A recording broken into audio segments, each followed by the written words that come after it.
Good evening. This is All India Radio. I am Valsa Williams with the news at 9.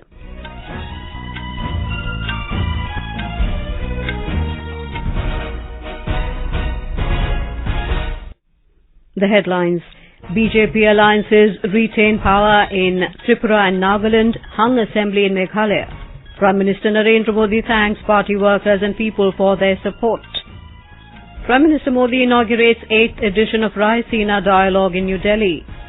G20 foreign ministers call for strong international cooperation in the field of climate change, counter-terrorism and narcotics control. Law Minister Kiren Rijiju says judiciary and government must act together to fight the menace of child sexual abuse. And in cricket, India all out for 163 in their second innings of third test against Australia at Indore. Australia needs 76 runs to win the match.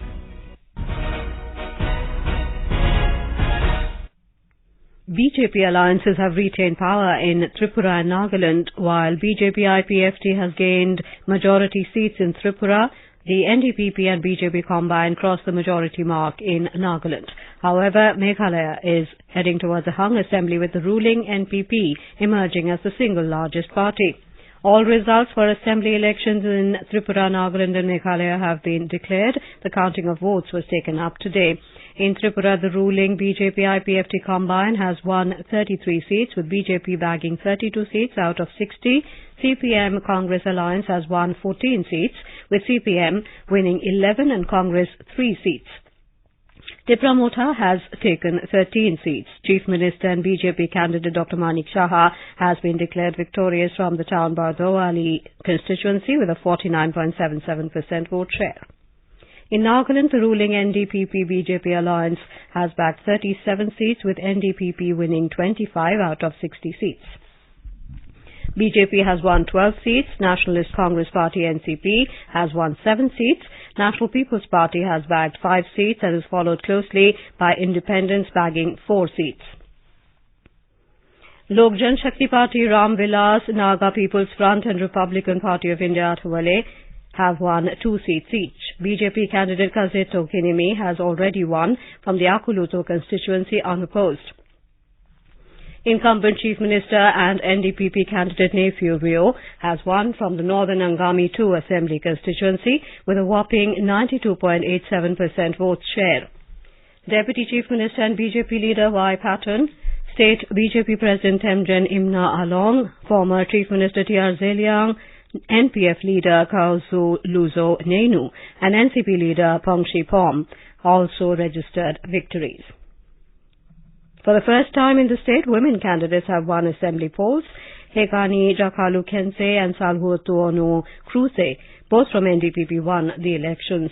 In Meghalaya, the ruling party, National People's Party NPP, has won 26 out of 59 seats. United Democratic Party UDP has bagged 11 seats. Congress and TMC have won 5 seats each, while the new party Voice of the People Party bagged 4. BJP has won 2 seats. HSPDP, PDF and Independents also won 2 seats each. Chief Minister and NPP candidate Conrad Sangma has won from South Tura Assembly seat. He bagged 49.42 vote percentage. Deputy Chief Minister Preston Taisong of NPP has been declared victorious from the Painursia constituency. Polling for the Sohyong Assembly constituency was postponed following the demise of a candidate. Former Chief Minister and Trinamool Congress candidate Mukul Sangma won from Songsa constituency but lost in Tikri Kila. Former Minister and NPP candidate Amparin Lingdo has won East Shillong, while BJP candidate Sanbor Shulai has won South Shillong seat with nearly 66% vote share. More from our correspondent from Shillong.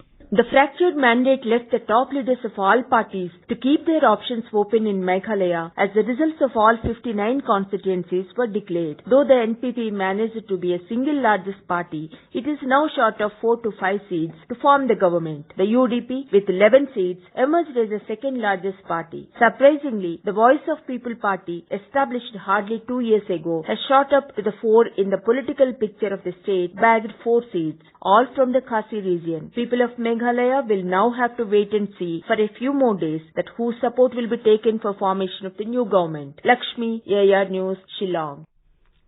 BJP Meghalaya President Ernest Mori told a reporter that he has spoken to BJP President JP Nadda this evening and was asked to support NPP in forming the government in the state. The BJP leader said he has conveyed the decision to State Chief Minister Conrad Sangma. He added that he will meet Mr. Sangma tonight and submit a support letter to him. It may be mentioned that BJP has won 2 seats in the election.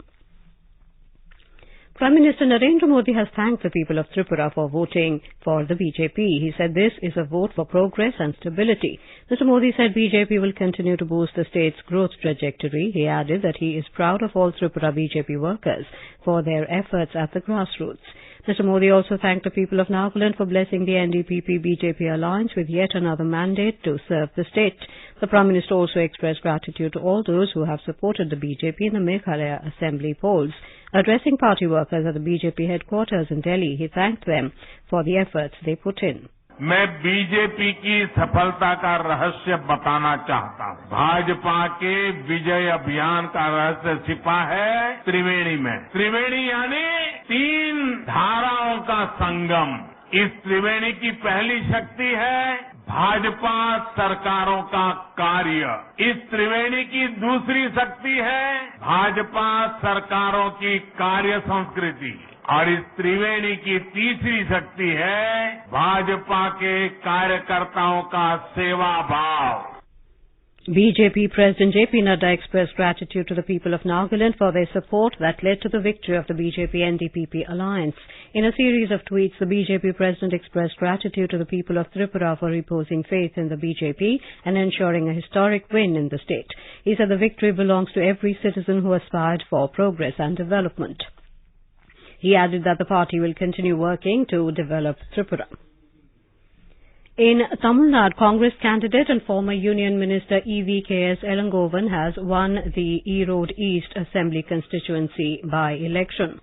In Jharkhand, NDA candidate Sunita Chaudhary of AJSU party won the by-election for the Ramgarh constituency, defeating Congress candidate Bajrang Mahato by 21,970 votes.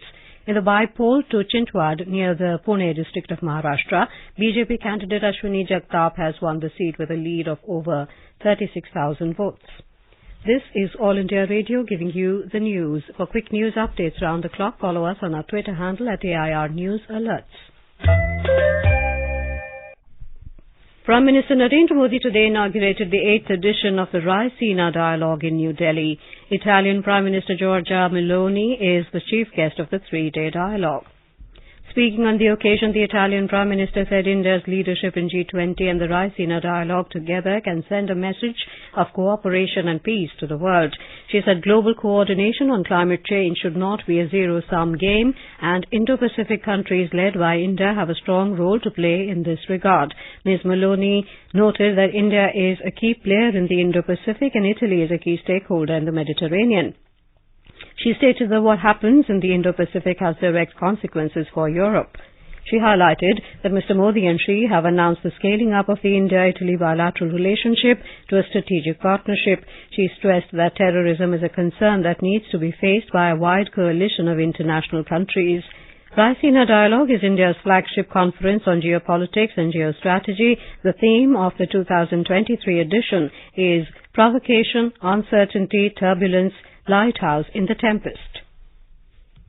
The G20 foreign ministers meet held in New Delhi today deliberated upon current global challenges including climate change, food and energy insecurity and global supply chain disruptions. The chair's summary and outcome document of the meeting said the foreign ministers brought focus on issues like strengthening multilateralism, ambitious climate and environmental action, deepening cooperation on sustainable development, counter-terrorism and disaster risk reduction. It said the war in Ukraine has further adversely impacted the global economy and there was a discussion on the issue. The foreign minister said it is essential to uphold international law in the multilateral system that safeguards peace and stability. The outcome document said the threat of the use of nuclear weapons is inadmissible and peaceful resolution of conflicts is vital. It stressed that a more inclusive and reinvigorated multilateralism and reform aimed at implementing the 2030 agenda is essential. Briefing media in New Delhi this afternoon, External Affairs Minister Dr. S. Jaishankar said the foreign ministers reaffirmed the steadfast commitments of G20 leaders to tackle climate change by strengthening the full and effective implementation of the Paris Agreement. The foreign ministers addressed climate action in the context of common but differentiated responsibilities and urged developed countries to fulfill their commitments to deliver on the goal of jointly mobilizing $100 billion per year urgently and through to 2025 to tackle climate change. G20 foreign ministers for the first time discussed the topic of counter-narcotics and called for inclusive and strong international cooperation in this regard. Dr. S. Jaishankar said the foreign ministers condemned all forms of terrorism. Condemned terrorism in all forms and manifestations and recognized that all acts of terrorism are criminal and unjustifiable. They called for strengthening of efforts to deny safe havens to terrorist groups, freedom of operations, movement and recruitment, as well as financial, material or political support. U.S. State Secretary Antony Blinken today spoke briefly with his Russian counterpart Sergei Lavrov on the sidelines of the meeting of foreign ministers of the G20 nations in New Delhi. The meeting was the first face-to-face meeting between the two foreign ministers since the conflict between Russia and Ukraine began over a year ago. During the less than 10-minute exchange, Blinken urged Russia to reverse its decision to suspend cooperation in the new START nuclear arms treaty and accept a U.S. proposal for the release of U.S. citizen Paul Whelan. While addressing a press conference in New Delhi today, Lavrov said it is high time to reform the UN Security Council. He said Russia does not feel isolated. The West is isolating itself now, he added. External Affairs Secretary Vinay Mohan Kwatra has said that extensive deliberations were held today between India and Italy to further strengthen their bilateral, regional and global cooperation. Briefing the media about the decision taken during the delegation-level talks between Prime Minister Narendra Modi and his Italian counterpart Giorgia Meloni, Mr. Kwatra said both countries have decided to turn their relationship into a strategic partnership.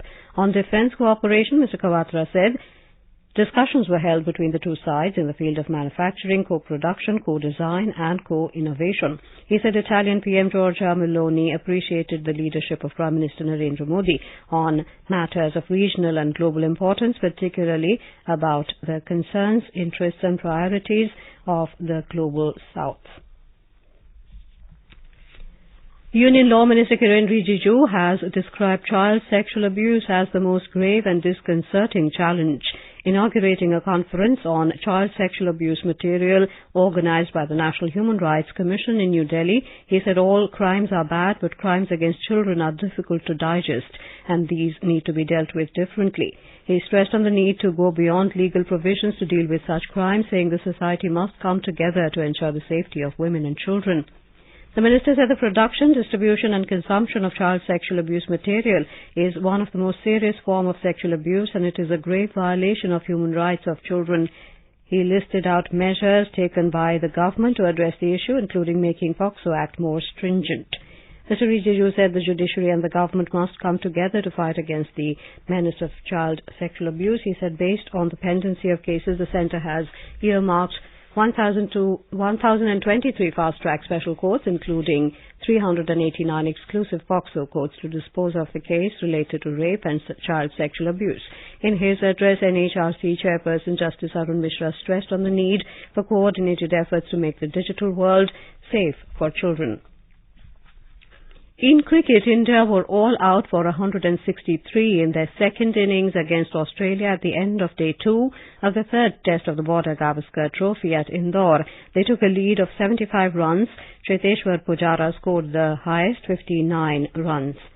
For the visitors, Nathan Lyon scalped 8 wickets. Australia needs 76 runs to win the match. And now, before we end the bulletin, the headlines once again. BJP alliances retain power in Tripura and Nagaland, hung assembly in Meghalaya. Prime Minister Narendra Modi thanks party workers and people for their support.